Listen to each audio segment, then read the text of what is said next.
Hello everyone, good morning to all and welcome back to Parcham. I M पूजा और आज हम discuss कर रहे हैं 24 जून के करंट अफेयर्स। तो काफ़ी इंटरेस्टिंग और काफ़ी सारी न्यूज़ आज हमें डिस्कस करनी है। आज मैं आपको सबमर्सिबल एंड सबमरीन में डिफरेंस भी बताऊंगी। इसके अलावा हम बात करेंगे टाइटैनिक मूवी पे। काफ़ी सारे लोगों का इंटरेस्ट आ गया होगा, इसलिए वीडियो को लास्ट तक देखना है। लास्ट में एक क्वेश्चन होगा, क्वेश्चन ऑफ द डे, जिसका आंसर आप हमें कमेंट सेक्शन में दे सकते हो और काफ़ी सारे आपको यहाँ पे रिवीजन क्वेश्चंस भी मिलने वाले हैं।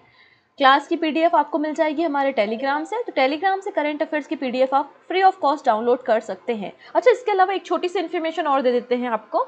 कल मैंने एक वाईटी पर हिस्ट्री प्लेलिस्ट में एक नया वीडियो ऐड किया था। मैंने बात की थी आईएनसी, इंडियन नेशनल कांग्रेस के इम्पॉर्टेंट सेशंस के बारे में, जिसमें मैंने आपको वहाँ पे कैलकाटा सेशन और उसके अलावा मेरठ का सेशन और कई सारे लाहौर का सेशन, लखनऊ, सूरत, जो इम्पॉर्टेंट सेशन रहे हैं जिनमें कोई काम हुआ है कि जनगण मन गाया गया, वंदे मातरम गाया गया, कोई बिल पास किया गया, एटसेट्रा, वो सब चीज़ें वहाँ पे कवर की है विद PYQs, प्रीवियस ईयर के क्वेश्चंस के साथ।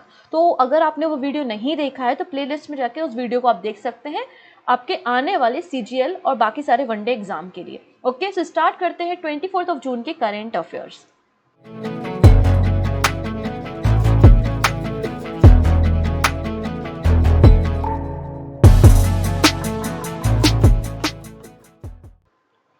फर्स्ट पर्सन है पोर्चुगल फुटबॉलर। ये कौन है? Cristiano Ronaldo. और इनको सर्टिफिकेट मिला है Guinness world book of record के द्वारा। क्यों? क्योंकि पहले मैन प्लेयर बन गए हैं जो कि 200 बार इंटरनेशनल अपीयरेंस रखा है, मतलब 200 बार किसी इंटरनेशनल मैचेस को इन्होंने खेला होगा। तो यहाँ पे है Portuguese football player Cristiano Ronaldo has received the Guinness World Record Award certificate to become the first man player to make 200 international appearance। ठीक है, इनका जो हाल ही में इन्होंने मैच खेला था वो European champion qualify match Iceland के साथ खेला था और उन्हें ये सर्टिफिकेट दिया गया है। नेक्स्ट पर्सन जो न्यूज़ में है वो है यूपी के CM योगी आदित्यनाथ, और उन्होंने पहली ही टिकट लॉन्च की है यहाँ पे। और ये टिकट किस चीज़ की है? मोटो GP इंडिया 2023। पहली बार भारत किसी ग्रैंड प्रिक्स को, मोटर बाइक रेस को ऑर्गेनाइज करा रहा है, तो इसलिए हमारे लिए एक अच्छी बात है ये। और ये जो मैच होगा, ये जो रेस होगी वो 22 से लेकर 24 सितंबर 2023 में खेली जाएगी। कहाँ पर? बुद्ध इंटरनेशनल सर्किट में। Buddha international circuit greater Noida में इसे खेला जाएगा। ठीक है, और इसके अंतर्गत उत्तर प्रदेश को एज अ ब्रांड लाया जाएगा और पहली बार आउटसाइड यूरोप के बाहर ये मैच, मतलब ये रेस कंडक्ट हो रही है। सो उत्तर प्रदेश के मुख्यमंत्री हैं योगी आदित्यनाथ। उन्होंने पहली टिकट मोटो GP 2023 की लॉन्च की है। ओके, नेक्स्ट पर्सन जो न्यूज़ में है वो है रूबी सिन्हा। ये है रूबी सिन्हा और इन्हें प्रेसिडेंट बनाया गया है ब्रिक्स CCIWE का। अब ये क्या कहानी है? तो देखिएगा, जैसे कि कोई भी बॉडी होती है, जैसे यूनाइटेड नेशन ही बात कर लेते हैं, तो यूनाइटेड नेशन के अंदर उसके कितने सारे पार्ट्स होते हैं, 6 बॉडीज काम कर रही हैं। ऐसे कोई मेन बॉडी है, उसके अंदर उसकी कई सारी सब्सिडरीज या दूसरी बॉडी या दूसरे ऑर्गेनाइजेशन काम करते हैं। वैसे ही ब्रिक्स की अंदर काम करने वाली एक बॉडी है जिसका नाम है CCI। ठीक है, तो इसी के बारे में हम बात कर रहे हैं। मतलब BRICS chamber of commerce and industry, and WE का मतलब है वीमेन वर्टिकल। तो रूबी सिन्हा को अपॉइंट किया गया है as a president of BRICS CCIWE for the period of 3 years। इसके अलावा रूबी सिन्हा जो हैं, उन्होंने एक कैंपेन भी रन किया था, वो फाउंडर है शी एट वर्क की। अब जो BRICS chamber of commerce and industry है, ये जो ब्रिक्स कंट्रीज है ना, उनके बीच में ट्रेड एंड कॉमर्स को प्रमोट करने का काम करता है। और वीमेन वर्टिकल जो है वो यहाँ पर आपको देखने को मिलेगा WE, जो कि वीमेन एम्पावरमेंट के लिए काम करता है। इन्होंने सक्सीड किया है शबाना नसीम को इन्होंने रिप्लेस किया है। अगर मैं ब्रिक्स CCI के बारे में बात करूं तो parent organisation for the promotion of commerce and industry in the BRICS countries. तो ब्रिक्स कंट्रीज की जो पेरेंट ऑर्गेनाइजेशन है, जिनके बीच में ट्रेड को, कॉमर्स को प्रमोट करती है, वो यही बॉडी है। 2012 में इसे बनाया गया था। एक non profit, non governmental organisation है और नीति आयोग भी इसमें लिस्टेड है। इसके अलावा इसे यूनाइटेड नेशन ने भी रिकॉग्नाइज किया हुआ है। ओके, तो 3 ही पर्सन हमें डिस्कस करने थे। अब हम बात करते हैं टाइम 100 मोस्ट इन्फ्लुएंसर कंपनीज के बारे में। तो यहाँ पर देखिएगा, टाइम्स ने 100 मोस्ट इन्फ्लुएंशियल कंपनीज की लिस्ट पब्लिश की है, जिसमें 2 इंडियन फर्म्स का नाम भी शामिल है। पहली फर्म है एनपीसीआई। एनपीसीआई जिसको 2008 में रिजर्व बैंक ऑफ इंडिया ने लॉन्च किया था, जो कि एक अम्ब्रेला बॉडी है हमारी कंट्री में डिजिटल पेमेंट्स को कंडक्ट करने के लिए। और दूसरे जो इंडियन फर्म है उसका नाम है यहाँ पे मीशो। मीशो आप लोगों ने सुना होगा, एक बेंगलुरु बेस्ड कंपनी है जिसमें आप बहुत सस्ते दामों में आपको सामान मिलते, प्रोडक्ट मिलते हैं। और इसके जो फाउंडर हैं वो है विदित आत्रे। तो हमारी कंट्री की 2 ही कंपनीज यहाँ पे शामिल हुई हैं, मीशो एंड एनपीसीआई। ये जो टाइम्स 100 कंपनीज की लिस्ट पब्लिश करता है, तो ये जो कंपनीज होती है वो 5 अलग अलग कैटेगरीज में होती हैं। लीडर्स, फिर इसके अलावा disruptor, innovator, Titan and pioneer. तो पायोनियर कैटेगरी में मीशो और एनपीसीआई को लिस्टेड किया गया है। नेक्स्ट है ग्लोबल लिवलेबिलिटी इंडेक्स 2023 रिलीज्ड। इस इंडेक्स को रिलीज करता है इकोनॉमिक्स इंटेलिजेंस यूनिट, और इस इंडेक्स ने बताया है कि वियना ऑस्ट्रिया में है। Vienna in Austria has top the ranking of the most liveable cities. अब कौन सी कंट्री रहने योग्य है, कौन सी सिटी रहने योग्य है या नहीं, कोई ना कोई पैरामीटर्स तो होंगे, बिल्कुल। Health care, education, culture and stability, इन कुछ पैरामीटर के अकॉर्डिंगली रैंकिंग की जाती है। तो फर्स्ट नंबर पे है वियना, सेकेंड नंबर पे है डेनमार्क का कोपेनहेगन, एंड थर्ड नंबर पे आपको ऑस्ट्रेलिया का मेलबर्न, एंड फोर्थ नंबर पे ऑस्ट्रेलिया का सिडनी देखने को मिलेगा। भारत की 5 सिटीज़ इस लिस्ट में आई हैं, न्यू दिल्ली, मुंबई, बेंगलुरु, अहमदाबाद एंड चेन्नई। तो जिसमें न्यू दिल्ली एंड मुंबई की रैंकिंग 141 नंबर पर है, चेन्नई 144, अहमदाबाद 147 और बेंगलुरु 148 नंबर पे आया हुआ है। अगर हम बॉटम की 2 कंट्रीज़ के बारे में, 2 सिटीज़ के बारे में बात करें, तो सीरिया की डेमेस्कस एंड लीबिया की ट्रिपोली, ये बॉटम में आई हैं रहने के लायक सिटीज़ में। ओके, नेक्स्ट है Himachal Pradesh partner with NDDB to set up milk processing unit. यहाँ पे हिमाचल प्रदेश के जो मुख्यमंत्री हैं सुखविंदर सिंह सुक्खू, उन्होंने एनडीडीबी मतलब नेशनल डेयरी डेवलपमेंट बोर्ड के साथ एक एमओयू साइन किया है, और हिमाचल प्रदेश में कांगड़ा डिस्ट्रिक्ट में एक मिल्क प्रोसेसिंग यूनिट को सेटअप किया जा रहा है। ये मिल्क प्रोसेसिंग यूनिट में क्या होगा, कई सारे जो मिल्क से रिलेटेड प्रोडक्ट होते हैं उन्हें तैयार किया जाएगा। इसकी कैपेसिटी 1 लाख से 3 लाख लीटर तक की होगी, और हाई क्वालिटी मिल्क प्रोडक्ट को प्रोड्यूस करेगा, प्रिपेयर करेगा। ओके, नेक्स्ट है सेंट्रल गवर्नमेंट ने 145 करोड़ रुपीस दिए हैं नागालैंड को फॉर यूनिटी मॉल। अब मुझे आपको बात करनी पड़ेगी बजट के बारे में। जब मैंने आपको यूनियन बजट डिस्कस किया था 2023-24, तब मैंने बोला था कि गवर्नमेंट जो है वो 5000 करोड़ रुपए इन्वेस्ट करेगी अलग अलग स्टेट में यूनिटी मॉल बनाने में। और ये यूनिटी मॉल क्या होते हैं, जो 1 डिस्ट्रिक्ट 1 प्रोडक्ट होता है उनको प्रमोट करने का काम करते हैं, और इन्हीं प्रोडक्ट को यहाँ पे रखा जाता है, जिससे हमारे जो लोकल आर्टिस्ट हैं उनको भी काफ़ी इंकरेजमेंट मिलता है, बढ़ावा मिलता है। इसलिए यहाँ पे यूनिटी मॉल बनाने के लिए नागालैंड के दीमापुर में यूनिटी मॉल बनाने के लिए सेंट्रल गवर्नमेंट ने 145 करोड़ रुपीस यहाँ पे दिए हैं for promoting and showcasing the states 1 district 1 product offering. और इसे ऑर्गेनाइज किसने कर रहा है, DPIIT, invest India and department of industries and commerce Nagaland. Okay, next है, अब यहाँ पे एक अमेंडमेंट बिल के बारे में बात करेंगे जिसको पंजाब असेंबली से पास किया है। तो पंजाब असेंबली ने रिसेंटली सिख गुरुद्वारा एक्ट 1925 को अमेंड किया। ये क्या अमेंडमेंट है वो हम देखेंगे। तो यहाँ पे ये जो बिल पास किया गया है सिख गुरुद्वारा एक्ट 1925, इसमें गुरुवाणी के जो ब्रॉडकास्टिंग राइट्स है वो सारे के सारे मीडिया हाउसेस के लिए फ्री ऑफ कॉस्ट कर दिए गए हैं। तो यहाँ पे लिखा है the Punjab assembly has amended the Sikh gurdwara act 1925 to allow the broadcast of Gurbani from Shri Harmandir Sahib मतलब Golden Temple to be accessible to all media outlet free of cost. इसके पहले क्या free of cost all media के लिए नहीं था, सारे मीडिया को राइट्स था क्या, नहीं, सारे मीडिया को इसके पहले राइट्स नहीं था। जैसे कि हम बात करने वाले हैं यहाँ पे मोनोपोली के बारे में। तो श्रोमणी अकाली दल पार्टी जो है उसका एक टेलीविजन चैनल, एक टीवी चैनल है जिसका नाम है PTC, उसके पास ही मोनोपोली थी, ब्रॉडकास्टिंग करने के राइट्स थे। तो यहाँ पे बिल को अमेंड कर दिया गया और सारे मीडिया को ये ब्रॉडकास्टिंग राइट्स यहाँ पर दिए गए हैं। इसके बाद पंजाब में कंट्रोवर्सी चल रही है क्योंकि यहाँ पे बोला जा रहा है कि इन गुरुद्वारास को जो मेंटेन करने वाली बॉडी होती है, मतलब शिरोमणि गुरुद्वारा प्रबंधक कमेटी, आपने इनसे परमिशन नहीं ली, आपने इनसे कंसल्ट नहीं किया इस बिल को पास करने के लिए। अभी जो शिरोमणि गुरुद्वारा प्रबंधक कमेटी है ये 1920 में बनी थी, हेडक्वार्टर इसका अमृतसर में है। जितने भी हमारी कंट्री में गुरुद्वारा हैं उनको मैनेज करने का काम बेसिकली ये बॉडी करती है, management of gurdwara. Okay, next है Asia Pacific plant protection commission. अब ये क्या बात है, एक इंटर गवर्नमेंटल ऑर्गेनाइजेशन है Asia Pacific plant protection commission.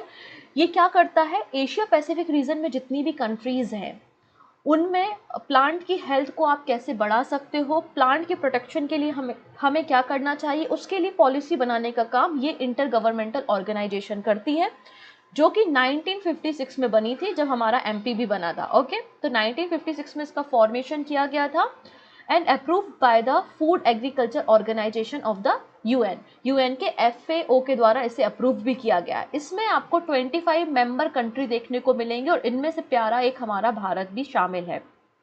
ठीक है, अब ये जो बॉडी होती है, ये जो सारे मेंबर हैं, जो 25 मेंबर इस बॉडी में हैं, उन 25 मेंबर्स के बीच में हर एक कंट्री का अपना एक रिप्रेजेंटेटिव होता है, उनके बीच में इलेक्शन होता है और फिर एक व्यक्ति चेयरमैन चुना जाता है for the period of 2 years। तो ये सारी कहानी पहुंच गई है भारत के पास। आइए अब हम देख लेते हैं। The Asia Pacific plant protection commission ने सिलेक्ट किया है इंडिया को as a chairman of the standing committee on integrated pest management for the 2023-24 2 सालों के लिए during the 32 session held in Bangkok. तो बैंकॉक में जो 32वें नंबर का सेशन हो रहा था Asia Pacific plant protection committee का, तो इंडिया को यहाँ पे चेयरमैन बनाया गया है of the standing committee on integrated pest management. Okay, इतनी सी कहानी थी ये। चलो अगली बात करते हैं यहाँ पर हम अपने तेजस के बारे में। तो यहाँ पर देखिएगा USA बेस्ड एक कंपनी है जिसका नाम है GE एरोस्पेस और HAL मतलब हिंदुस्तान एरोनॉटिक्स लिमिटेड, इन दोनों के बीच में एक MOU memorandum of understanding sign किया है to produce fighter jet engine for Tejas MK2। मतलब ये जो GE एरोस्पेस और HAL ये दोनों मिलके हमारा जो फाइटर जेट है तेजस उसके लिए इंजन्स को प्रोड्यूस करेंगी, इंजन बनाने का काम बेसिकली करेंगे। ये एग्रीमेंट तब साइन हुआ जब प्राइम मिनिस्टर मोदी विजिट पे गए हुए हैं USA। ठीक है, नेक्स्ट बात करते हैं हम टाइटन के बारे में। देखिएगा ये जो रूट आपको दिखाई दे रहा है यहाँ पर आप देख सकते हैं UK से आयरलैंड और आयरलैंड से फिर ये USA न्यूयॉर्क। ये जो रूट दिख रहा है ये 1912 में टाइटैनिक जो मूवी आपने देखी होगी, टाइटैनिक जो जहाज़ था जिन्हें सपनों का जहाज कहा जाता था, ये उसका रूट है। मतलब UK से ये जहाज शुरू हुआ था टाइटैनिक और इसको जाना कहाँ था, US में जाना था। लेकिन बीच में ही आपको पता है इसका एक एक्सीडेंट हो जाता है 1912 में और ये जहाज डूब जाता है और इसके मलबे आज भी आपको यहाँ पर अटलांटिक ओशियन में देखने को मिलेंगे। तो कई सारी ऐसी कंपनीज़ हैं जो ऑपरेशन रन करती हैं या फिर इस तरीके की सुविधा देती है कि ऑर्डिनरी पीपल्स जो हैं वो अलग अलग जो डिवाइसेस हैं या सबमरीन्स हैं उनकी मदद से अंदर समुद्र में जाके इन टाइटैनिक के मलबे को देख सकती हैं। और वैसे ही एक सर्विस प्रोवाइड करता है ओशियन गेट। ओशियन गेट एक कंपनी का नाम है। ठीक है, उसने एक यहाँ पर सबमर्सिबल डिज़ाइन की थी टाइटन और उस टाइटन में बैठे हुए थे 5 लोग और ये लोग कहाँ पे जा रहे थे, ये टाइटैनिक के मलबे को देखने के लिए अटलांटिक ओशियन में जा रहे थे और ये टाइटन जो है वो एक्सप्लोड हो गया ऐसा रिसर्चर्स कहते हैं और जो 5 लोग उस टाइटन में बैठे हुए थे वो सारे के सारे यहाँ पे उनकी डेथ हो गई। तो वही चीज़ है यहाँ पे, Titan tourist submersible lost in the north Atlantic with 5 passenger. अब यहाँ पे मैं सबमर्सिबल वर्ड यूज़ कर रही हूँ ना कि सबमरीन। तो सबमरीन और सबमर्सिबल में डिफरेंस होता है, इस डिफरेंस को हम अभी यहाँ पर देखने वाले हैं। ठीक है, यहाँ पर देख सकते हैं ओशियन गेट, इस तरीके से ये टाइटन दिखाई देता था जिसके अब केवल मलबे ही बचे हुए हैं। ठीक है, अब देखिएगा सबमर्सिबल और सबमरीन में क्या डिफरेंस होता है वो भी हम समझते हैं। लेकिन एक इंटरेस्टिंग बात मैं आपको बता दूं कि ये जो ओशियन गेट के फाउंडर है उनका नाम है स्टॉकटन रश। वो भी इस सबमरीन में इस सबमर्सिबल में बैठे हुए थे और वो ही इस सबमर्सिबल को ऑपरेट भी कर रहे थे। और इनकी जो वाइफ है वेंडी रश, बताया जाता है कि इनके जो डिसेंडर थे वो भी पहले कभी टाइटैनिक में गए हुए थे जब टाइटैनिक डूबा था। तो ये पूरे लोग यहाँ पे लिंक भी बना रहे हैं। चलिए अब हम बात करते हैं कि सबमरीन और सबमर्सिबल में क्या डिफरेंस होता है। तो सबमर्सिबल एक स्मॉल बोट होती है, एक क्राफ्ट होता है। बेसिकली इसको रिसर्च पर्पस के लिए या किसी खोज के लिए, एक्सप्लोरेशन के लिए यूज़ किया जाता है। इसका मूवमेंट लिमिटेड होता है अंडर वाटर, और इसकी एक मदरशिप होती है। सबमर्सिबल की क्या होती है? एक मदरशिप होती है जो उसको लॉन्च और उसको रिकवर करने का काम करती है। क्योंकि इतना बड़ा वेपन नहीं है, ये इतना बड़ा क्राफ्ट नहीं है, ये खुद से ऑपरेट नहीं होता। इसको लॉन्च और रिकवर करने के लिए एक मदरशिप की ज़रूरत होती है। इसके अलावा these vessels are typically able to be fully submerged in water and cruise using their over power supply and air renewable system। तो यहाँ पर आप इनके पास लिमिटेड पावर रिन्यूएबल सिस्टम होता है और लिमिटेड ही ऑक्सीजन इनके पास होती है। अभी जो सबमर्सिबल होते हैं ये रिमोटली ऑपरेटेबल भी होते हैं और ह्यूमन व्हीकल्स भी होते हैं। तो ये जो टाइटन था वो वेसल कैसा था? जो टाइटन मिस हुआ है वो ये ह्यूमन ऑक्यूपाइड वेसल था। ठीक है, तो सबमर्सिबल के बारे में हमने देखा कि सबमर्सिबल जो होती हैं उनके लिए एक मदरशिप की ज़रूरत होती है, उनको लॉन्च करने के लिए, उनको रिकवर करने के लिए। इनके पास लिमिटेड मूवमेंट होते हैं अंडर वाटर, इनके पास ये खुद से पावर जनरेट नहीं कर सकते हैं, इनको पावर जनरेट करने के लिए भी अलग से सप्लाई की ज़रूरत होती है, एट्सेट्रा। लेकिन जो आपकी सबमरीन होती हैं, सबमरीन वो वाटर क्राफ्ट होती हैं जो इंडिपेंडेंटली ऑपरेट करती हैं अंडर द सी, और इनके पास मतलब काफ़ी ज़्यादा ये मूवमेंट कर सकती हैं अंडर वाटर। जो सबमरीन होती है वो कई महीनों तक पानी के अंदर ही रहती हैं, और इनका जो सिस्टम होता है ये रिन्यू कर सकता है अपनी एयर को और अपने हिसाब से पावर सप्लाई को भी जनरेट कर सकता है। ये खास बात यहाँ पे सबमरीन में होती है। तो यही डिफरेंस मैंने यहाँ पे सबमरीन और सबमर्सिबल में बताया है। ठीक है, तो the main difference between the submarine and the submersible is that submarine can leave port and come back under its own power. लेकिन जो सबमर्सिबल होती हैं उनके लिए इनके पास बहुत ही लिमिटेड पावर होती है, तो इनके लिए एक मदरशिप की ज़रूरत होती है इनको रिकवर करने के लिए। ये डिफरेंस होता है। तो जो टाइटन अभी गया है वो एक सबमर्सिबल थी, ना कि एक सबमरीन थी। ठीक है, इतनी चीज़ें। चलिए नेक्स्ट बात करेंगे चाइना। चाइना और पाकिस्तान के बीच में रिसेंटली एक एमओयू साइन हुआ है और चाइना सेटअप कर रहा है एक न्यूक्लियर पावर प्लांट पंजाब में, पंजाब प्रोविंस ऑफ पाकिस्तान में, जिसके लिए $4.8 बिलियन इन्वेस्ट करेगा चाइना। कहाँ? पाकिस्तान में। तो China and Pakistan agreed an agreement to set up nuclear power plant worth $4.8 billion in the Punjab province, जिसके बाद 1200 मेगावाट इलेक्ट्रिसिटी ये प्रोड्यूस कर सकता है और जिसका नाम है चश्मा 5। ओके, ये एग्रीमेंट यहाँ पे तैयार हुआ है। पाकिस्तान के बारे में बात करते हैं तो 1947 14 अगस्त को इसका फॉर्मेशन हुआ था। इस्लामाबाद कैपिटल है। आरिफ अली प्रेसिडेंट है, शहनवाज शरीफ प्राइम मिनिस्टर है, और उर्दू और इंग्लिश यहाँ पे ऑफिशियल लैंग्वेज है। नेक्स्ट है India United state defence acceleration ecosystem, Indus x launch किया गया है। अभी 21 जून को जब हमारा इंटरनेशनल योगा डे था ना, उसी दिन वॉशिंगटन डीसी में India United state defence acceleration ecosystem Indus x को लॉन्च किया गया है। ये इंडस एक्स जो है बेसिकली डिफेंस एक्सीलेंस मतलब IDX, innovation for defence excellence, and ministry of defence of India and USA का जो डिपार्टमेंट ऑफ डिफेंस है उनकी मदद से इस इवेंट को ऑर्गेनाइज किया गया। इसको कंबाइनली होस्ट किया था US इंडिया बिजनेस काउंसिल ने, और भारत की जो टीम थी, भारत के जो डेलीगेट्स थे, उनको यहाँ पे लीड किसने किया? हमारे जॉइंट सेक्रेटरी हैं डिफेंस के, जिनका नाम है अनुराग वाजपेयी। उन्होंने इस 2 दिन के इवेंट को भारत की तरफ से होस्ट किया था। अब इसमें हुआ क्या? तो बेसिकली यहाँ पे हमारी कंट्री से भी 15 स्टार्टअप्स गए थे और 10 स्टार्टअप्स अमेरिका के थे, और इन स्टार्टअप्स को यहाँ पे शो किया गया जो अलग अलग डायमेंशंस को, AI, ऑटोनोमस सिस्टम, स्पेस, अलग अलग टेक्नोलॉजी को शो करते थे। ठीक है, नेक्स्ट है BEL। तो BEL को यहाँ पर एक ऑर्डर मिला है 5900 करोड़ रुपीस का, और ये ऑर्डर क्या है? तो इस ऑर्डर के अंतर्गत आकाश प्राइम जो हमारा सरफेस टू एयर मिसाइल है उसको अपग्रेड करना है with the help of VDL। इसके अलावा शक्ति EB, रोहिणी रेडार और ऐसे कुछ और कॉन्ट्रैक्ट मिले हैं। तो which company has received order worth rupees 3,914 crores of order for Akash prime weapon system. तो आकाश प्राइम वेपन सिस्टम के लिए 3,914 करोड़ रुपए का ऑर्डर किसे मिला है? BEL को मिला है। हालांकि BEL को टोटल जो ऑर्डर मिला है वो 5,900 करोड़ का है, लेकिन जो 3,914 करोड़ रुपीज़ है इसका मकसद आकाश वेपन सिस्टम को अपग्रेड करना है, जो कि एक surface to air missile system है, शॉर्ट रेंज में काम करने वाली एयर डिफेंस सिस्टम पे काम करता है। इसको इम्प्रूव करना है with the help of BDL। ठीक है। इसके अलावा 1984 करोड़ रुपीस का जो ऑर्डर है वो शक्ति EW, रोहिणी रडार एंड संकेत MK थर्ड नेवल सिस्टम के लिए और कई और वेपन तैयार करने हैं। नेक्स्ट बात करेंगे launching the all new one view multi bank aggregator feature by Axis bank. तो एक्सिस बैंक ने एक नया फीचर लॉन्च किया है जो कि काफ़ी अच्छा है, जिसका नाम है वन व्यू। इस वन व्यू की मदद से क्या होगा, जैसे कि हो सकता है कि आपका एक अकाउंट एक्सिस बैंक में हो या दूसरे किसी बैंक में भी आपका अकाउंट हो, लेकिन वन व्यू की मदद से आप एक ही प्लेटफॉर्म में अपने अकाउंट्स को एक्सेस कर सकते हो और उनके बैलेंस को भी चेक कर सकते हो। तो axis bank has launch its latest feature one view on Axis mobile application. It also become the first private sector bank to introduce this new age banking feature, जिसके मदद से to create seamless banking experience for its customer.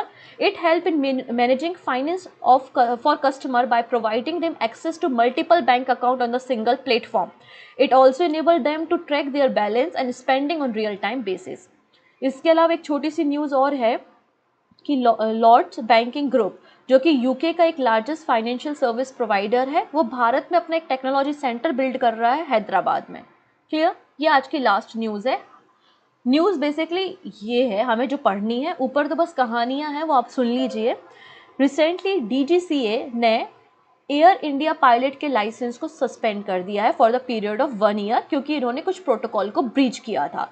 DGCA क्या होता है? Directorate of civil aviation होता है। अब क्यों एयर इंडिया के पायलट का जो लाइसेंस था वो सस्पेंड कर दिया? तो आपको पता होगा, जहाँ से एयरक्राफ्ट को उड़ाया जाता है, जहाँ पे पायलट बैठता है, उसको कॉकपिट कहते हैं। और कॉकपिट का जो एरिया होता है वो पायलट के लिए होता है, वहाँ पे कोई नॉर्मल पर्सन या अनऑथोराइज्ड पर्सन की एंट्री नहीं हो सकती। तो जब ये फ्लाइट जा रही थी चंडीगढ़ से लेह के बीच में, तो कॉकपिट में एक दूसरा पर्सन भी आया जो वहाँ पे बैठा हुआ था ड्यूरिंग द जर्नी, और किसी ने ऑब्जेक्शन भी नहीं उठाया। तो जब ये बात DGCA को पता चली तो उसने इस पायलट का लाइसेंस 1 साल के लिए कैंसिल कर दिया। तो हमें बात करनी है यहाँ पे DGCA के बारे में।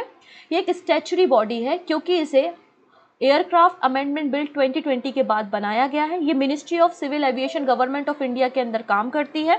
इसका काम क्या होता है कि जो सिविल एविएशन में एक्सीडेंट्स हो रहे हैं, इन्वेस्टिगेशन हो रही है, उससे रिलेटेड एक काम करती है। और कोई भी अगर ब्रीच करता है किसी प्रोटोकॉल को तो उनको सजा देने का काम भी DGCA करता है। और ये एक रेगुलेटरी फंक्शन भी प्रोवाइड करता है इंटरनेशनल सिविल एविएशन ऑर्गेनाइजेशन के साथ। तो आज हमने क्या देख लिया? सबसे पहले हमने देखा कि क्रिस्टियानो रोनाल्डो को Guinness world book of record में शामिल किया गया है। MotoGP इंडिया पहली बार यूपी में हो रही है, मतलब भारत में हो रही है। रूबी सिन्हा, इन्हें प्रेसिडेंट बनाया गया है ब्रिक्स CCIWE का।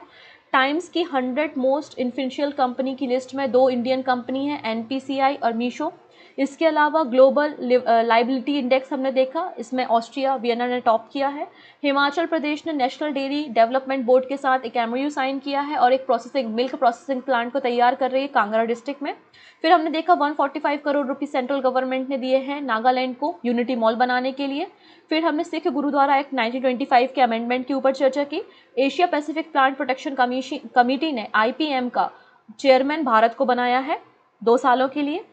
ठीक है। अच्छा, ये एंशियंट माया सिटी है, इसके बारे में मैंने डिस्कशन नहीं किया, मुझे लगा सेशन बड़ा हो जाएगा। तो ये मैक्सिको में डिस्कवर हुई है, इसके ऊपर हम डिस्कशन आने वाले मतलब कल के वीडियो में कर लेंगे। फिलहाल हेडलाइन को आप कंसिडर कर लो। नेक्स्ट बात करेंगे GE एरोस्पेस और HAL ने MOU साइन किया है और ये फाइटर जेट की इंजन्स तैयार करेगी फॉर तेजस। फिर टाइटन के बारे में बता दिया। चाइना और पाकिस्तान के न्यूक्लियर पावर प्रोजेक्ट के बारे में हमने डिस्कशन कर लिया। बाकी सारी चीज़ें हमने देख ली है यहाँ पे। ओके, अंत में बात करेंगे कुछ क्वेश्चन के बारे में। पहला क्वेश्चन है, which of the following has launch knowledge sharing platform for inclusive development of national highway. तो नेशनल हाईवे के डेवलपमेंट के बारे में बात हो रही, तो ऑब्वियसली बात NHAI कर रहा होगा, तो यहाँ पे सही आंसर हो जाएगा ऑप्शन डी। नेक्स्ट है, माइक्रोन टेक्नोलॉजी इन्वेस्ट करने जा रही है भारत में $2.7 बिलियन और एक semiconductor testing and packaging unit तैयार कर रही है। कहाँ पर? Gujarat, option C. नेक्स्ट है, फर्स्ट बाल्टिक नेशन कौन सा बन गया है जिसने सेम सेक्स मैरिज को लीगलाइज कर दिया है? तो आंसर हो जाएगा यहाँ पे एस्टोनिया, ऑप्शन डी। नेक्स्ट है, according to the new report, जो एशिया हिंदू कुश हिमालय ग्लेशियर है वो अपना वॉल्यूम कितने % तक लूज़ कर देगा? तो 75% तक लूज़ कर देगा due to the global warming. इसके अलावा इसी रिपोर्ट में बताया गया था कि कौन सा कॉन्टिनेंट है जो कि वर्ल्ड में जो सबसे ज़्यादा तेज़ी से गर्म हो रहा है? आंसर हो जाएगा यूरोप, ऑप्शन बी। नेक्स्ट है, गिफ्ट सिटी के चेयरमैन कौन बन गए हैं? तो हसमुख आधिया बन गए हैं। नेक्स्ट, कौन सी कंपनी है जो इंडियन आर्म फोर्सेस के लिए आर्मेडो तैयार कर रही है? तो आंसर हो जाएगा Mahindra, option B. Next, India under 23 women's team won 2023 women's emerging Asia cup title जीता है, जो कि हांगकांग में हुआ था। किसे डिफीट किया है हमने? तो बांग्लादेश को हमने डिफीट किया है। नेक्स्ट है, कौन सी कंट्री है जिसने नासा के आर्टेमिस प्रोग्राम को ज्वाइन किया है? तो ये प्रोग्राम ज्वाइन करने वाली कंट्री है Bharat, option A, India. Next है, ओशियन रिंग ऑफ योगा किसने ऑर्गेनाइज किया? तो मैंने आपको बताया था कि 21 जून को हमारे आर्म फोर्स, नेवी, सभी लोग ने अलग अलग जगह अपने तरीके से कार्यक्रम किए थे, और सूरत का नाम तो Guinness world book of record में भी शामिल हुआ, राइट। ये जो ओशियन रिंग ऑफ योगा है, ये इंडियन नेवी ने कंडक्ट किया था, option A. This is the question of the day. Finland के प्राइम मिनिस्टर कौन बन गए हैं? 4 ऑप्शन है, सही आंसर आप हमें कमेंट में दीजिएगा। बाकी सारी बातें हम कल के सेशन में करते हैं। So thank you, take care and bye bye.